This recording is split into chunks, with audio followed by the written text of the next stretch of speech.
ಎಲ್ಲ ಪ್ರೀತಿಯ ವೀಕ್ಷಕರಿಗೂ ನಮಸ್ಕಾರ. ಒಂದು ಹಾಡಿಗೆ 3 ಚರಣಗಳು, 3 ಚರಣಗಳಲ್ಲೂ 3 ಕಾಲಘಟ್ಟ, ಅದಕ್ಕೆ ತಕ್ಕ ವಾದ್ಯ, ತಕ್ಕ ಸಾಹಿತ್ಯ, ಒಂದಿಷ್ಟು ವಿಶ್ಲೇಷಣೆ. ನೀವು ಹಾಡು ಕೇಳ್ತಾ ಇದ್ರೆ ಆ 90s ಜನರೇಷನ್ ಬಾಲ್ಯಕ್ಕೆ ಹೋಗೋದು ಮಾತ್ರ ಅಲ್ಲ, 3 ಕಾಲಘಟ್ಟ ಒಟ್ಟಿಗೆ ಬರುತ್ತೆ. ಗಾಳಿ, ಮಳೆ, ಚಳಿ ಅಂದರೆ ಹಿಮ ಎಲ್ಲ ಬರುತ್ತೆ. ಜಾನಕಿ ಅಮ್ಮ ಹಾಗೂ SPB ಅವರ ವಾಯ್ಸಲ್ಲಿ ಕೇಳ್ತಿದ್ರೆ ಮೈಯೆಲ್ಲ ರೋಮಾಂಚನ. ಯಾವ ಹಾಡು? ಗಾಳಿಯೋ ಗಾಳಿಯೋ ಆಹಾ ಪ್ರೇಮ ಗಾಳಿಯೋ, ಗಾಳಿಗೂ ಮೈಗೂ ಆಹಾ ರಾಸಲೀಲೆಯೋ. ಆ ಟ್ಯೂನೇ ಸೂಪರು. ಮೊದಲು ಬರೆಯೋದು ಸಾಹಿತ್ಯ, ಆನಂತರ ಟ್ಯೂನ್ ಹಾಕೋದು. ಇದಕ್ಕೆ ಹಂಸಲೇಖ ಅವರು ಒಂದು ಪ್ರಯೋಗ ಮಾಡಿದ್ದಾರೆ ಇಲ್ಲಿ. ಮೊದಲು ಶುರುವಾದಾಗ ಒಂದು ಗಾಳಿ ಶಬ್ದ, ಆನಂತರ ವಯಲಿನ್, ಫ್ಲೂಟು ಎಲ್ಲ ಬರುತ್ತೆ. ಒಂದಿಷ್ಟು ವಿಶ್ಲೇಷಣೆ. ಗಾಳಿಯೋ ಗಾಳಿಯೋ ಅಂತ. ಮುಗಿಲಿಗೆ ನೆಗೆದಿದೆ ಎದೆಯ ಗಾಳಿಯ ಪಟಾಪಟ, ಪ್ರೇಮದ ದಾರವು ಹಿಡಿದು ಸೆಳೆದಿದೆ ಪಟಾಪಟ, ಮನವರಳಿದೆ ತನುವರಳಿದೆ ಈ ಗಾಳಿಲಿ ತಂಗಾಳಿಲಿ. ಆ ಚೆನ್ನಾಗಿದೆ ಸಾಲು. ಮನವರಳಿದೆ ತನುವರಳಿದೆ, ಬ್ಯೂಟಿಫುಲ್ ಸಾಲದು. ಆನಂತರ ವರ್ಷವೋ ವರ್ಷವೋ ಮಳೆಗಾಲ. ಆ ಮಳೆ ಬಂದಾಗ ಸಿತಾರು ಅಥವಾ ವೀಣೆ ಅಂತ ಹೇಳ್ಬೋದು, ಆ ಇನ್ಸ್ಟ್ರೂಮೆಂಟ್ ಬಳಸ್ಕೊಂಡಿದ್ದಾರೆ. ಒಂದಿಷ್ಟು ವಿಶ್ಲೇಷಣೆ.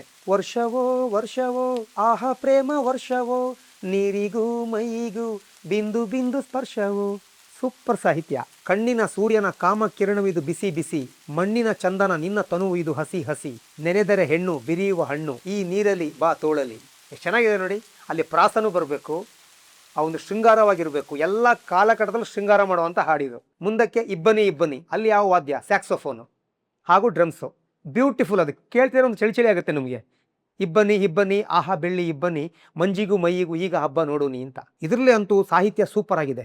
ಹಿಮದಲ್ಲಿ ಮಸುಕಲಿ ಅಮೃತ ಶಿಲೆ ಇದು ತುಟಿ ತುಟಿ, ಶಿಲೆಯನ್ನು ಕಡೆಯಲು ಕಣ್ಣು ನೋಡ್ತಿದೆ ಪಿಟಿ ಪಿಟಿ, ಶಿಲೆ ನಡುಗಿದೆ ಕಲೆ ಅರಳಿದೆ ಈ ಮಂಜಲಿ ಮುಂಜಾವಲಿ. ನೋಡಿ, 3 ಕಾಲಘಟ್ಟ ಎಷ್ಟು ಚೆನ್ನಾಗಿ ಪ್ರಯೋಗ ಮಾಡಿದ್ದಾರೆ ನೋಡಿ. ತುಂಬ ಹಾಡುಗಳು ಆನಂತರ ಬಂತು. ಮಳೆಗಾಲ, ಚಳಿಗಾಲ, ಬೇಸಿಗೆಗಾಲ ಅಂತೆಲ್ಲ ಬರೆದಿದ್ದಾರೆ. ಇದು ಅಲ್ಲಿ ಸೂಪರ್ ಆಗಿ ಬಂದ ಹಾಡು. ಶಾಂತಿಕ್ರಾಂತಿ ಸಿನಿಮಾದಲ್ಲಿ ಎಕ್ಸ್ಟ್ರಾಡಿನರಿ ಸಾಂಗು. ಈಗಲೇ ಯೂಟ್ಯೂಬ್ಗೆ ಹೋಗಿ ಆ ಹಾಡು ಪ್ಲೇ ಮಾಡಿ ಒಂದು ಬ್ಲೂಟೂತ್ ಹಾಕೊಂಡು ಕೇಳ್ತಾ ಇದ್ರೆ ಹಾಡು ಮುಗಿಯೋದ್ರೊಳಗಡೆ ನೀವು ಬಾಲ್ಯಕ್ಕೆ ಹೋಗಿ ಬರ್ತೀರಾ, 90s ಜನರೇಷನ್ನು, ಅಥವಾ ಎಲ್ಲ ವಾತಾವರಣಗಳನ್ನ ಒಟ್ಟಿಗೆ ಅನುಭವಿಸ್ತೀರಾ. ಹ್ಯಾಟ್ಸ್ ಆಫ್ ಟು ಹಂಸಲೇಖ ಅವರು, SPB ಅವರು, ಜಾನಕಿ ಅಮ್ಮ ಅವರು ಹಾಗೂ ರವಿಚಂದ್ರನ್ ಅವರು. ಮೇಕಿಂಗ್ ಸಖತ್ತಾಗಿ ಮಾಡಿದ್ದಾರೆ ನೋಡಿ. ಸಾಹಿತ್ಯದಲ್ಲಿ ಆ ಕಾಲಘಟ್ಟನ ವಿವರಿಸ್ಕೊಂಡು ಅದಕ್ಕೆ ತಕ್ಕ ವಾದ್ಯನ ಹಾಕ್ಕೊಂಡು ಇನ್ಸ್ಟ್ರೂಮೆಂಟ್ ಬಳಸ್ಕೊಂಡು ಅದನ್ನ ರೊಮ್ಯಾಂಟಿಕ್ಕಾಗಿ SPB ಅವ್ರ ಹತ್ರ ಹಾಗೂ ಜಾನಕಿ ಮಾತ್ರ ಆಡಿಸಿದಾಗ ಅದು ಕಿವಿಗೆ ಚೆನ್ನಾಗಿ ಕೇಳುತ್ತೀರಿ ಹಾಡು. ಶಾಂತಿಕ್ರಾಂತಿಲಿ ಎಲ್ಲ ಹಾಡುಗಳು ಸೂಪರೇ, ಆದರೆ ಇದು ಬ್ಯೂಟಿಫುಲ್ ಹಾಡು. ಈಗ ಇದನ್ನ ಕೇಳಿ ಹೇಗಿದೆ ನನ್ನ ಒಂದು ಮಾಹಿತಿ ಅಂತ ಹೇಳೋದನ್ನ ಕಮೆಂಟ್ ಮಾಡಿ. ಓಕೆನಾ? Thank you.